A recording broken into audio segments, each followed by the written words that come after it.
Bueno, por ahí se van incorporando algunos otros más a lo largo de la reunión, si no, bueno, igual quedará grabada. Pero bueno, no quiero tampoco prolongar tanto, ya que algunos llegaron temprano, bueno, se merecen empezar temprano. Bueno, habíamos empezado la clase pasada, bueno, en realidad vimos lo último de Deixis, que era temporal y espacial.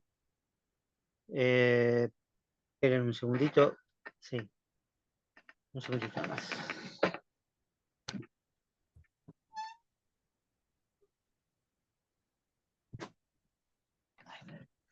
Bueno, perdón, mi gata se quería ir, no, no quería estar en la reunión tampoco.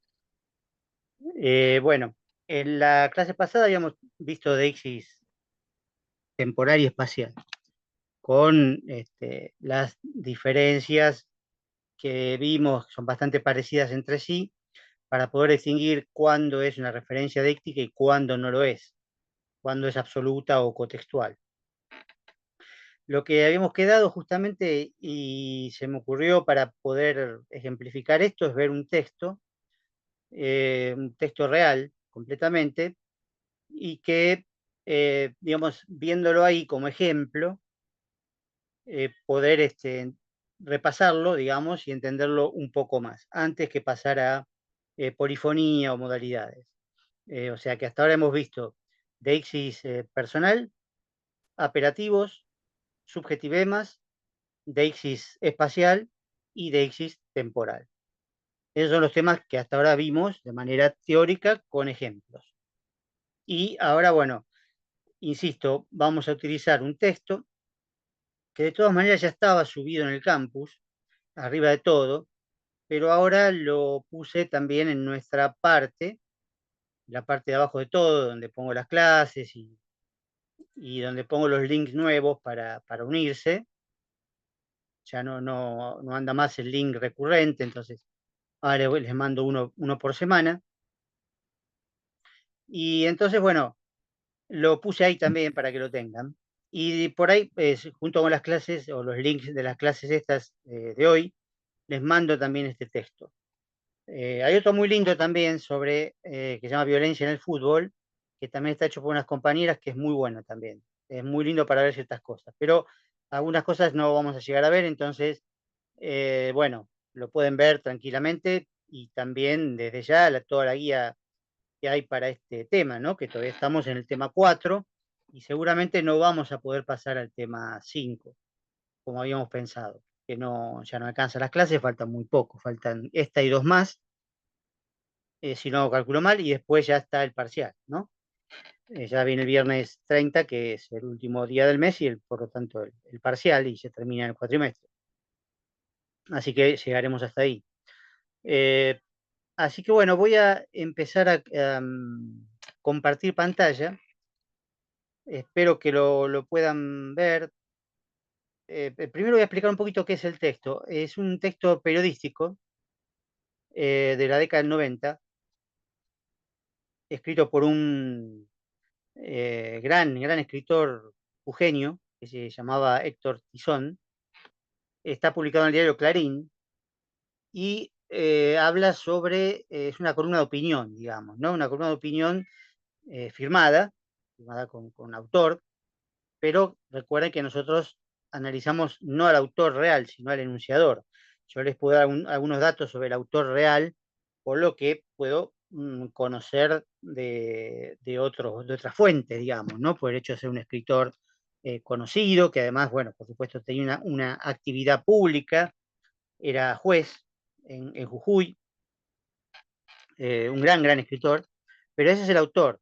Nosotros analizamos al enunciador, es decir, a la figura que aparece en ese texto, que va a aparecer, como vamos a ver, en primera persona, singular, plural, y va a hablar de una serie de cosas. Principalmente va a hablar de la epidemia de cólera que hubo en la década del 90, acá en el país. Que él va a hablar, por supuesto, de la situación en el norte, porque él se va a situar espacialmente en el norte como enunciador. que como autor no sabemos dónde está, pero como enunciador se va a situar ahí, en ese lugar, y va a hablar del resto del país también. La epidemia en realidad fue en todo el país, hubo muertos por todos lados. De ahí viene, de esa época viene la costumbre, para algunos por supuesto, ¿no? De poner unas gotitas de lavandina en la ensalada, digamos, al lavarla, ¿no? Lavarla con litro de agua y unas gotitas de lavandina. Eso se incorporó para algunos, repito, en la década del 90 para evitar el cólera, que es una enfermedad mortal y bastante terrible, ¿no? Una enfermedad de la pobreza, básicamente porque, bueno, en realidad se necesita mucha agua potable, se necesita suero, bueno, una serie de cosas. Bueno, después en la epidemia de la gripe A nos acostumbramos al alcohol en gel y de la pandemia por ahora no sacamos nada. Supongo que todo el mundo se lavará las manos, pero eso ya desde antes, ¿no? Hubiera sido bueno incorporar el barbijo, pero bueno, no. Alguna gente que se ve que ha estado comprometida sigue usando barbijo, pero muy pocos. Pero la lavandina es recomendable. Es recomendable, pero por supuesto unas gotitas nada más, porque es muy tóxica. Es una gotita, unas gotitas en un litro de agua. Bueno, ahora que somos unos cuantos, voy a ver si puedo incorporar, compartir este texto, así lo ven.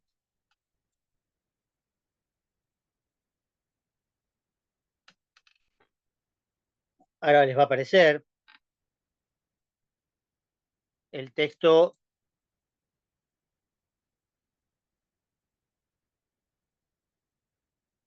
El texto es, como se ve acá, arriba dice modelo de análisis y redacción, temas de enunciación, ¿no? Si ustedes lo siguen leyendo después, van a ver que hay un análisis, que después pueden leer también, pero está hecho por mí, redactado por mí, digamos, pero con algunos de estos temas que hemos estado viendo. Si corren su presencia, van a poder ver todo el texto, ¿no? Yo lo estoy viendo en este momento, espero que ustedes también. El texto se llama La peste es extranjera, donde está el recuadro, donde empieza el texto real publicado en el diario Clarín. No tengo la fecha exacta. Eh, es, digamos, Bakhtin diría un género secundario, probablemente, un género discursivo secundario, por el grado de elaboración, por el hecho de pertenecer a lo que él llamaba grandes géneros periodísticos, ¿no? La tradición de la columna de opinión, ¿no? Donde una persona relativamente conocida, relativamente importante, da su opinión sobre un tema generalmente conflictivo, ¿no? Generalmente que admite varias interpretaciones. Entonces, por supuesto, es un caso en el que la subjetividad está muy presente, no está disimulada. En las columnas de opinión, la subjetividad está expuesta en realidad, ¿no? Puede ser que intenten, digamos, disimular eso, disimular la subjetividad, pero uno debería saber que no es así, no es lo que sucede en la realidad. Que hay efectivamente la expresión de una opinión, de un punto de vista, de una visión del mundo, de una ideología particular, ¿sí? La ideología es algo así como una visión del mundo, ¿no? Que depende mucho de la situación social, genérica, racial en la que uno se encuentra. Y bueno, en todo caso, a nosotros nos interesa ver en este texto, sabiendo que es un texto muy subjetivo y que no lo oculta, ver cómo aparece esa subjetividad, aparte de ver los elementos de referencias, personal, temporal, espacial, y los subjetivos, y los subjetivemas y los apelativos, ¿sí? Que es lo que hemos visto hasta ahora. Esos temas se suelen ver por separado, ¿sí? Se pueden ver por separado o se pueden ver todos juntos. Conviene verlos por separado, que son temas distintos, que tienen distintas implicancias, que hay que saber explicar, etcétera. Pero, digamos, al ver el texto yo al mostrárselos y tratar de explicárselo, lo voy a hacer todo seguido, porque si no, no terminaría nunca. Es un texto bastante largo, que tiene una carilla y pico, larga, con letra chica, y entonces obviamente tendría que leerlo varias veces para marcarle distintos puntos o distintos temas. Entonces lo que voy a ir es haciendo prácticamente un análisis palabra por palabra, ¿sí? Y para que ustedes vayan viendo, digamos, lo que yo les voy mostrando como ejemplo, ¿sí? Así que bueno, empezamos, ¿sí? Supongo que lo pueden ver entonces. Esto, bueno, es el título, ¿no? Simplemente. No vamos a adentrarnos demasiado en el título. Simplemente está en tercera persona, con el verbo ser en tercera persona. Hay una referencia ahí que no es ni siquiera personal, porque la peste ni siquiera es una persona. Está el nombre del autor, ¿sí? Que como dije, no nos interesa en tanto autor, sino en tanto enunciador. Nos interesa su punto de vista. Y eso es lo que va a figurar en el texto, su punto de vista, ¿sí? Como enunciador adentro del texto. Lo que sí podemos ver que en todo caso que es un apelativo, ¿no? Por supuesto, es un apelativo que en este caso particular, bueno, no está fuera del texto, pero de todas maneras para señalarlo como un evidente apelativo en el sentido de que implica nombre y apellido, ¿no? Aparte de una persona relativamente conocida por ser sí, acá me pregunta Brina, recuerden que no veo mucho acá al estar compartiendo. No vamos a hacer análisis de texto, ¿sí? Sino que vamos a hacer alguna pregunta teórica con ejemplos que puedan dar ustedes, o yo les puedo dar un ejemplo para que reconozcan algunos elementos, pero no propiamente un análisis, ¿sí? Porque no tenemos tanto tiempo como para hacer un buen análisis, pero sí por lo menos algún tipo de reconocimiento. O sea, lo que voy a hacer hoy, más o menos, pero que ustedes lo puedan hacer también sobre algún texto mucho más breve, por supuesto, no de este largo, porque es imposible, pero además digo que puedan también dar ejemplos si se les pide alguna pregunta, ¿no? Acá hay lo que, bueno, se llama copete, ¿no?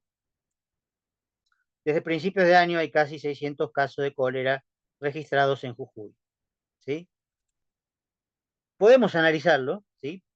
Porque vamos a tener ahí desde principio de año, ¿sí? Un deíctico, esto sí, es una referencia temporal deíctica, porque es desde principio de año hasta el momento en que está publicado el artículo, ¿sí? El momento del año en que está publicado el artículo, sea cualquiera que sea, ¿sí? No depende, digamos, depende del momento de enunciación, porque ahora, si digo ahora, obviamente estamos a 30 años prácticamente, ¿sí? O menos, un poquito menos, pero digo, más o menos 30 años. Así que nada que ver. Y después, bueno, lo mismo, acá hay una tercera persona, pero no es personal, ¿sí? Es un verbo en tercera persona, pero no, ni siquiera es una referencia personal. En realidad, entonces habría que borrarlo, no considerarlo.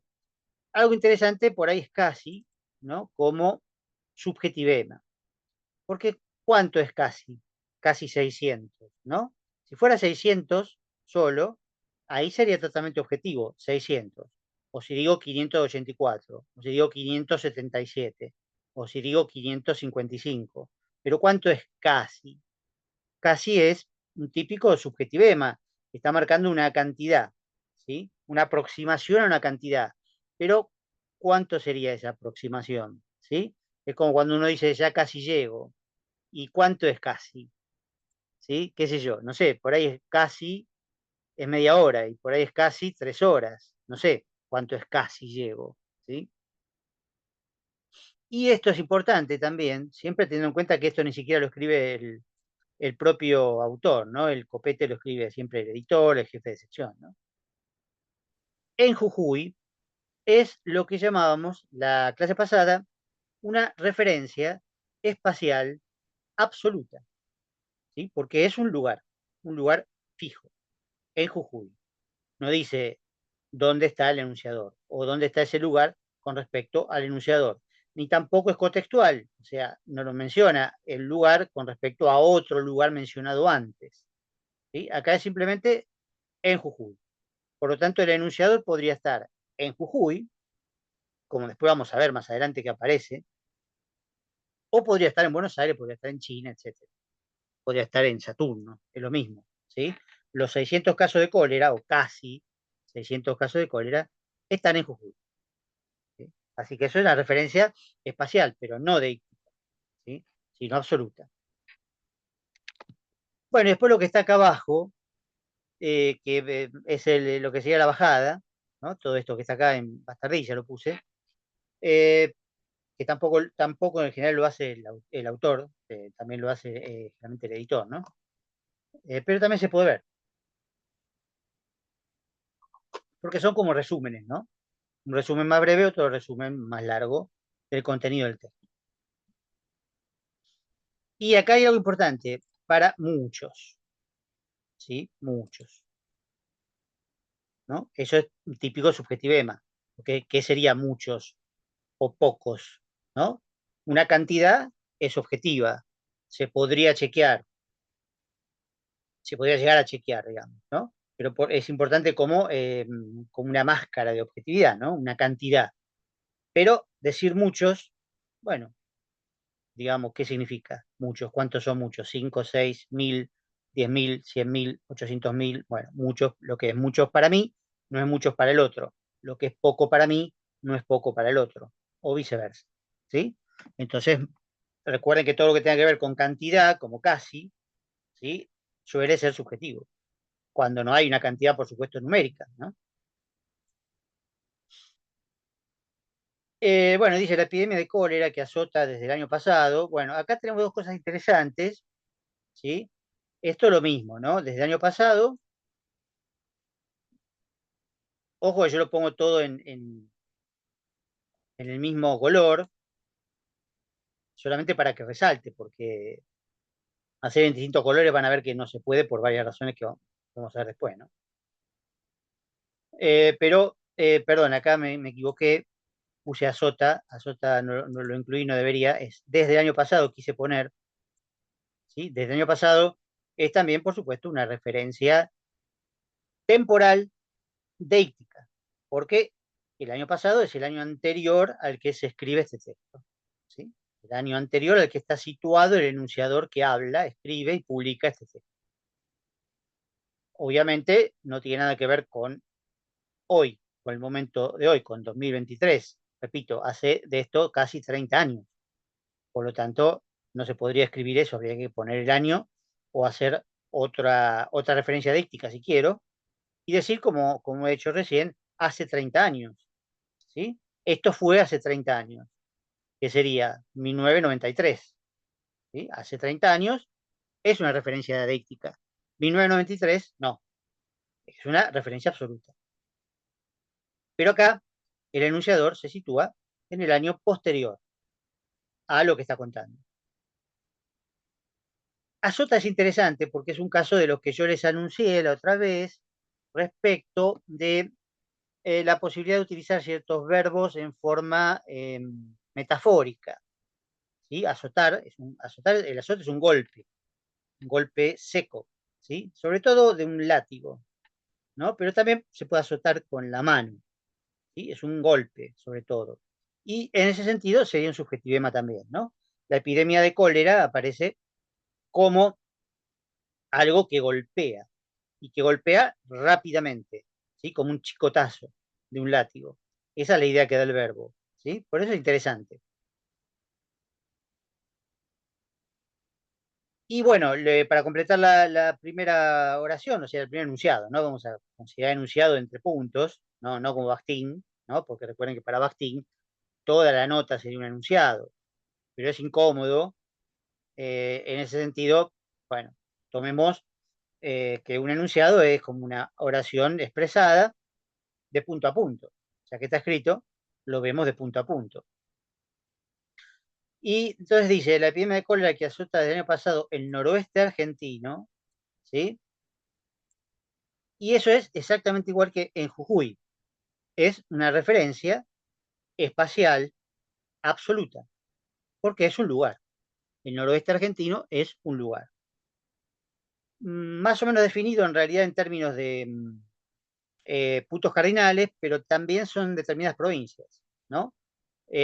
Por esta época más o menos se empezó a hablar, a usar las siglas NOA y NEA, ¿sí? Que son determinadas provincias, ¿no? Que están al oeste o al este. no se usaba tanto en ese momento, pero el noroeste argentino es un lugar fijo, no es un lugar que dependa del lugar de la enunciación.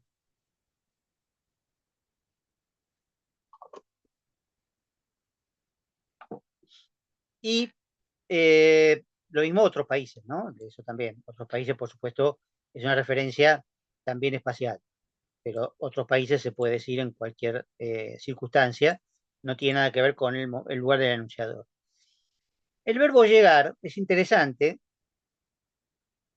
¿sí? Porque ahí sí podría llegar a sugerir, son verbos que a veces son complicados de interpretar, porque bueno, uno puede ponerse en un lugar o en otro, pero eh, de alguna manera, en este caso, yo no diría que es deíctico, porque llega al noroeste argentino desde otros países. Eso es lo que significa. Entonces sería cotextual. Es una referencia espacial, porque hay un movimiento, llegar indica movimiento, por lo tanto hay espacialidad si hay movimiento, pero es más bien contextualidad. ¿Sí? Llega de otros países al noroeste argentino. ¿Sí? Es raro que aparezca así de esta manera, pero bueno, digamos, lo dejaría pendiente, ¿sí? Eh, porque si yo dijera, bueno, en este momento que llegó mi gata, llegó, obviamente es deíctico, llegó hasta acá, llegó hasta este lugar en donde estoy yo. Ahí el verbo llegar es una referencia deíctica, espacial deíctica, ¿sí? O se fue mi gata, si se fue de acá del lugar donde estoy yo. Entonces sí, efectivamente eso es deíctico. Llegar, irse, ¿no? Son verbos ir y venir, traer y llevar, subir y bajar, como dijimos la clase pasada, son verbos que se pueden utilizar de manera deíctica, ¿sí? Pero para eso hay que suponer dónde está el enunciador. Si influye, entonces sí es deíctico. Si no influye el enunciador, no es deíctico. Y acá efectivamente no influye, ¿sí? Fíjense cómo acá en este caso, cuando dice para el autor de esta nota, ¿sí? Acá se ve que esta bajada no está escrita por Héctor Tizón, porque hay alguien que se refiere a él como el autor de esta nota, ¿sí? En este caso tenemos un apelativo, ¿sí? El autor de esta nota, de tercera persona, es decir, del locutivo, eh, singular, por supuesto, porque es uno solo, y por lo tanto no deíctico, porque es tercera persona, ¿no? Es el autor de esta nota, que sabemos que es Héctor Tizón por el apelativo que había al principio, ¿no? Pero bueno, este, uno podría pensar que si esto es una firma, sería un apelativo de primera persona, ¿sí? Sería díctico, un apelativo de primera persona, es yo, ¿sí? Yo, Héctor Tizón, ¿sí? Pero acá el autor de esta nota está en tercera persona y remite a Héctor Tizón, efectivamente. Ahora, ¿qué pasa con esta? ¿Sí? Que esta, o este, ese, aquel, son los índices de ostensión que dice Benveniste, ¿no? Y que nosotros vimos la clase pasada como justamente de los demostrativos del lugar. Pero claro, esta nota es esta que está acá, o sea, la que está acá abajo. Entonces es cotextual, ¿sí? Es cotextual, no puede ser deíctica porque no depende del enunciador, es esta que está ahí. Entonces es cotextual, señala a otra parte del mismo texto, aunque sean enunciadores distintos, ¿sí? Señala a lo que viene después. Es esta nota que sigue, aquella que está después que estas palabras. O sea que efectivamente ahí es cotextual, ¿sí? No funciona de manera deíctica, ¿sí? Si yo les dijera, en cambio, bueno, vamos a seguir con esta nota o vamos a dejar esta nota, sí sería en ese caso contextual y díctico, porque es la nota de la que yo estoy hablando. ¿Sí? Podría ser otra si cambiara, que era esa nota, está más alejada. No, es esta nota que tenemos acá y que estamos compartiendo. ¿Sí? Ven que cambia completamente según la posición del enunciador.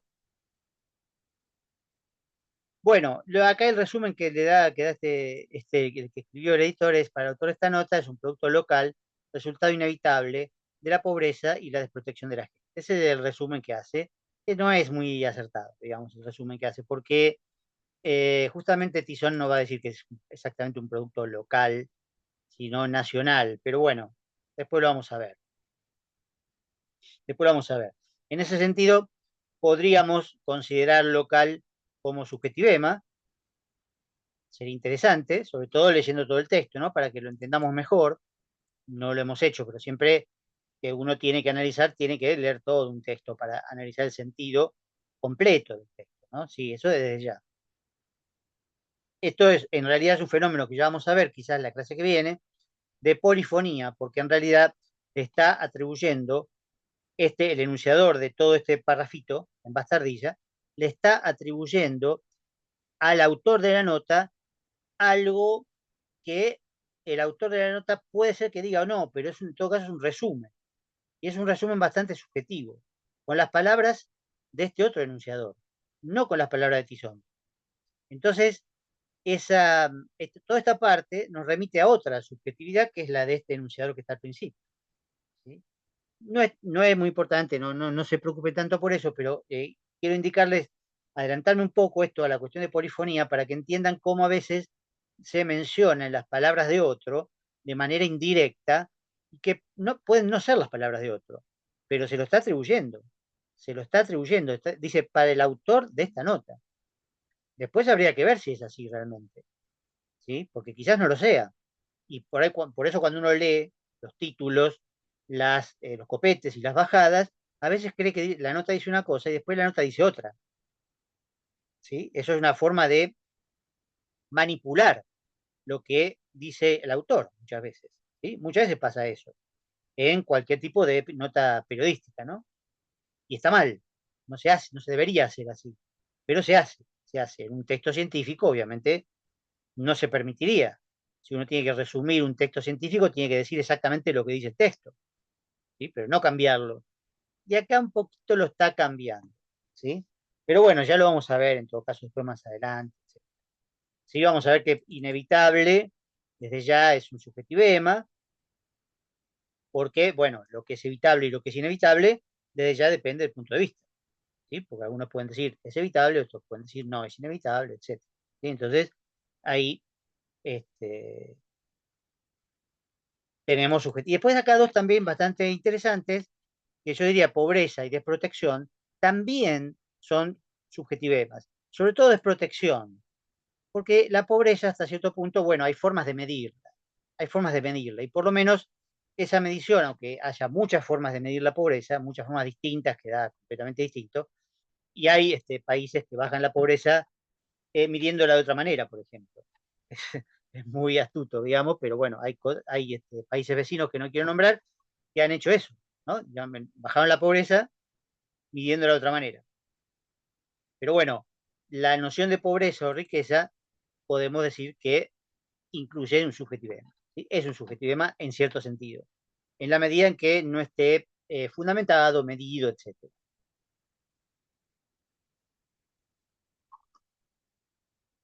Ahora sí vamos a empezar entonces con lo que está en derecha, en normal, letra normal o redonda, que es lo que efectivamente dice Tizón. Lo llamo Tizón, pero sabemos que es un enunciador, ¿no? Un enunciador. Y dice, bueno, desde que el cólera asomó la cara en esta región, ha pasado más de un año, ¿sí? Entonces, bueno, ahí tenemos varias cosas. Tenemos, eh, asomar la cara, otra vez un caso, ¿sí? De subjetivema en el verbo, sumado a un objeto directo que es muy significativo también, ¿no? Por supuesto, el cólera no tiene cara, ¿sí? Pero asomar la cara es una forma de decir aparecer, una forma literaria de decir que apareció. Y asomar la cara es como también alguien o un visitante, esperado o inesperado, un fantasma, ¿no? ¿Quién asoma la cara? Bueno, un juego metafórico, ¿no? Pero eso no es tan importante, porque bueno, a veces es difícil de distinguir, ¿no? Pero en esta región, acá sí es importante, porque en esta región efectivamente, ahí sí es una referencia espacial deíctica, por fin, ¿sí? Deíctica contextual, recuerden que es sinónimo, ¿eh? Deíctico contextual es sinónimo. En esta región es la que está situado él, ¿sí? En esta región en la que yo estoy. Ni siquiera dice cuál, ni siquiera dice cuál todavía, ¿sí? Fíjense, ¿sí? Sí, o sea, si borramos todo lo anterior, que no lo escribe él, ¿sí? Salvo el título, quizás lo puso, no sé, no sé. Por ahí el título sí puso, La peste extranjera es probable, pero todo lo demás no lo puso el autor, el enunciador. Y entonces, acá dice en esta región. Y acá sí se está situando en un lugar determinado, ¿sí? Donde está el cólera, donde el cólera asomó la cara.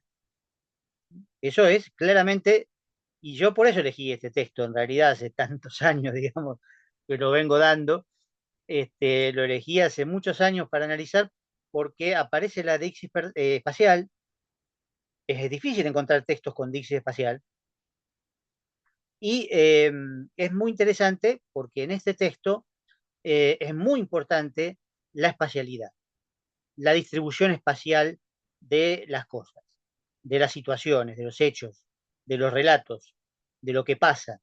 Y dentro de eso, la posición que el enunciador adopta, ¿sí? Que es, repito, el enunciador, porque el autor podría tranquilamente estar en Buenos Aires, o en China, o en Saturno, y decir en esta región, porque quiere dar la idea de que él está ahí en Jujuy, en el noroeste, ¿sí? O sea, Jujuy es parte del noroeste, y donde está el cólera, donde la gente se está muriendo del cólera, ¿sí? Eso es lo que él quiere decir, ¿sí?